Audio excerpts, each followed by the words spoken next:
महबूब recording studio भैरवन्ना चौक सिद्धेश्वर। आप सुन रहे हैं सिंगर प्रिंस राज प्रणव को।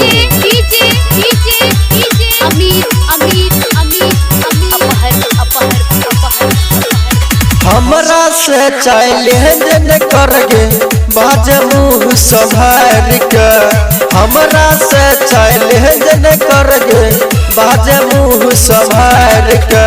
पटा ले तो हर बल्ला के छौरा छौरी के कनखी मार के, पटा ले तो हर बल्ला के छौरा छौरी के कनखी मार के। हमरा से चैलेंज करके बाज मुँह संभार के, हमरा से चैलेंज न करके बाज मुँह संभार के। पटा ले तो हर बल्ला के छौरा छौरी के कनखी मार के, पटा ले तो हर बल्ला के छौरा छौरी के कनखी मार के।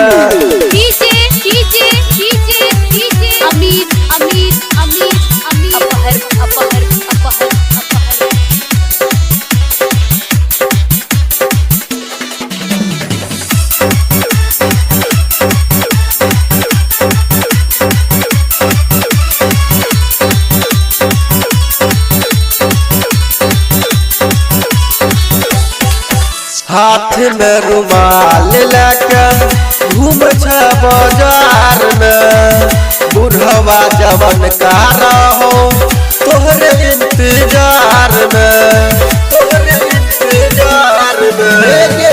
हाथ में रुमाल लेके घूम बाजार में, बुढ़वा जवन का रहो तोहरे इंतजार में। चलने न छाती पर से ओढ़नी उतर के, चलने न छाती पर से ओढ़नी उतर के। पटा ले तो हर बल्ला के छौरा छौरी के कनखी मार के, पटा ले तो हर बल्ला के छौरा छौरी के कनखी मार के।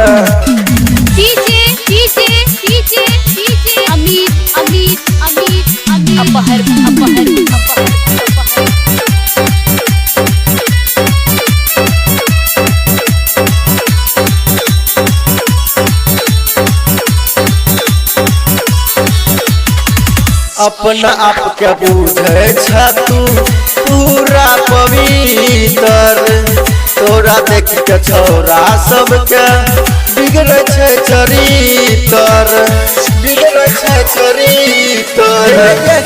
अपना आप के बुझे तू पूरा पवित्र, तोरा देख के छौरा सबके बिगड़े छै चरित्र। झाँपे वाला चीज के देखावे ना गोरी हेगे उघार के, झाँपे वाला चीज के न देखावे गोरी हेगे उघार के।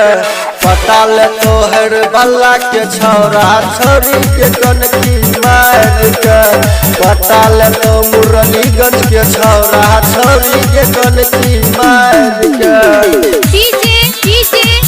छौरी के कनखी मार के।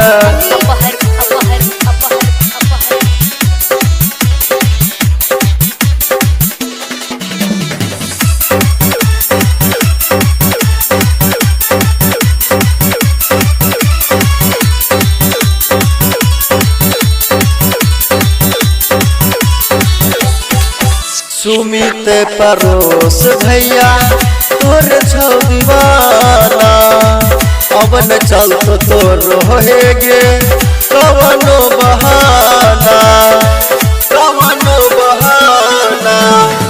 नीतीश संतोष भैया तोरे छौ दीवाना, अब न चल तो तोहर हेगे कवनो बहाना। प्रिंस राज प्रणव के बन जो रानी रखतो संभाल के, प्रिंस राज प्रणव के बन जो रानी रखतो संभाल के।